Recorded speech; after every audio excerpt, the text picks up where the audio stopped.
Welcome back to the channel, everybody. I am Mick Alphanin. Please subscribe to the channel if you haven't already. And if you could, turn that like button into a rocket and send it into the stratosphere.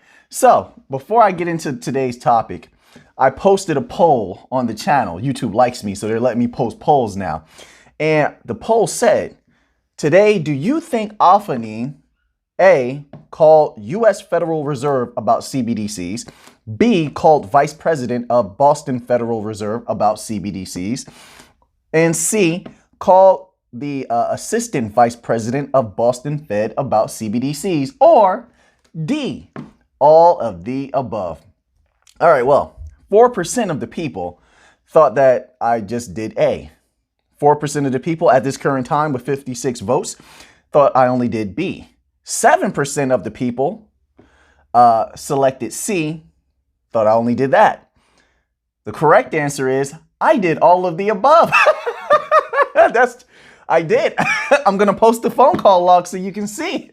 Listen, I am dead serious about these CBDCs, extracting that particular information, getting that update I told you I was going to get, whether it's through it's posted as public information, whether I have to obtain a FOIA, Freedom of Information Act release, talking to these individuals on the phone. I did all of the above. I called every single one of them. And you know what? I didn't even make enough phone calls, to tell you the truth, because right here on my screen here, let's click here. I will be calling the European Central Bank as well.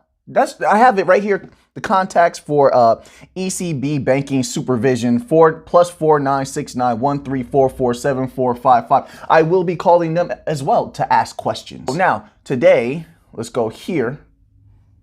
On Twitter, we have Stellar, a tweet from Stellar. And I just want to show you this information, bring it to you, so to speak, so you can see the numbers we're dealing with even before central bank digital currencies get rolled out, if we achieve regulatory clarity. Look at the numbers before, okay? So a tweet on Stellar reads as such: the growth is astounding, and it is. In Q1 2021, 79 assets qualified as relevant. We're going to get into that too. That's up from 49 in Q1 of 2020, with almost $280 million of relevant asset transactions from 9.6 million in Q1. That's a whopping 2,798% year-over-year growth in cross-border and cross-currency transactions. That's without the big banks and institutions who require regulatory clarity. That's without them. So imagine, just for a moment, imagine what those numbers will be like when central bank digital currencies are rolled out on Stellar. We didn't take a look at the Algorand numbers as of yet, but once I have those numbers, we'll go over those as well. So now, once again, that's a 2,798% increase year over year. That's insane. So now let's click here. They go a little bit more in depth. This is from stellar.org /blog/stellar-development, okay? And it says, data demonstrated the maturity and robustness of the Stellar network. We have seen a Q1 year-over-year increase in total accounts by +11%. That's amazing. Total payments +160%. Average daily DEX volume +196%. And total operations processed +100%. Not to mention, there was an 84% increase in relevant assets from Q1 2020 to Q1 2021, accounting for an astounding 29x the amount of on-network transaction volume for these relevant assets. Assets tethered to a real financial instrument like fiat or stocks. That's what a relevant asset is considered. Okay, and then they go into more things that they have achieved.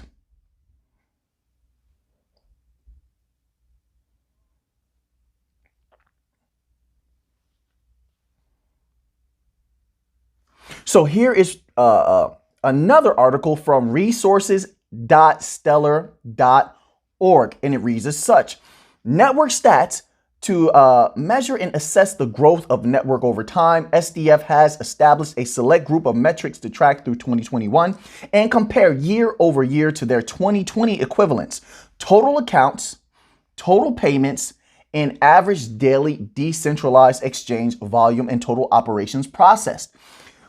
On all measures compared year over year, the Stellar network saw significant growth. No CBDCs yet, right? So let's continue on, though. Let's continue on. Let me not get too excited. Total accounts grew by 10% year over year, passing the 5 million mark in early 2021. The number of total payments grew by 160% year over year. That's astounding. Imagine, just if you think of a chart in your head and look at that parabolic raise in percentage. It's unbelievable. What does that equal to? It equals to more money for you and I as holders of lumens. Even if you're taking profits, you're making wonderful profits each time we get that crazy those crazy parabolic spikes. If you're taking profit, you're making some good money. Now, if we continue that sort of growth, whether you're a long holder or a profit taker, some of you are both, you're going to be making a good amount of money. That's what it equals to. And like I said, I like to reiterate, this is before central bank digital currencies. Just imagine what it's going to be like then when those are rolled out and you have quadrillions of dollars flowing through XLM, XRP, Algorand. There's enough money to go around. Quadrillions of dollars. Muy linda, mi gente. Let's continue on, okay?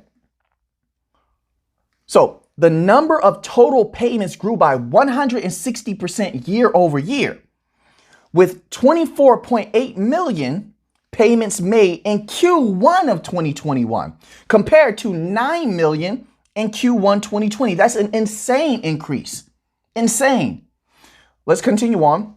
Average daily volume on Stellar's decentralized exchange surpassed 10 million XLM per day. Total operations process on the network continues to be one of the largest growth areas, hitting more than 270 million Q1 2021 alone. That's plus 99.81% year over year growth. Money, money, money, money. I know you guys saw the price of XLM go up today. Some of you were taking a handsome profit, making that money. Man, sky's the limit for Stellar. I know you see all the other crypto channels that do chart readings, predicting a parabolic run for Stellar, as I have been saying, as the data has shown, as the research has shown. Listen, they have it. Listen, once we have regulatory clarity, there's going to be such a parabolic run. It's going to be nuts. If that regulatory clarity is achieved and these systems are implemented, unleashed, the banks will be unleashed. The continued acceleration in processed operations puts Stellar on track to outpace 1 billion transactions per year. Let that money flow. Let that money flow. We could all possibly be filthy rich. But we do know that whatever is coming is going to be insanely parabolic. That's what we know. Insanely parabolic. Something that I would never in 1,000 lifetimes want to miss out on. I need it. I want it. I'm reaching out. I'm taking it. This opportunity is there. It's mine. I'm taking it. I'm not waiting. I'm taking it. Sometimes you have to go after life like that. You fill it with the life, the flavor. Tasting that money. So, how many lumens do you need to hold? Listen, man, something is better than nothing. That's all I can say. Something's better than nothing. And we all are just waiting to see what type of parabolic run is going to occur if central bank digital currencies are rolled out after regulatory clarity. That's the best I can say. I also want to thank, we're at the end of the video now, I want to thank all of the subscribers on the channel who have showed me love. I appreciate that, and have been commenting and showing support. I greatly appreciate you. So now that you have that information, what are you going to do with it? I know what I'm going to do. I'm going to be watching those charts. The numbers are looking absolutely fantastic. Should we have, if we have another correction, I'm not sure how low we'll go, but if we have another correction, listen, I definitely and always will, when there's a correction, I always will try to buy some more XLM, period. That's just what I do. And I will be waiting on that institutional and big bank money to flow into XLM, XRP, Cello, Algorand, and such like that. So until next time, let's get to the money.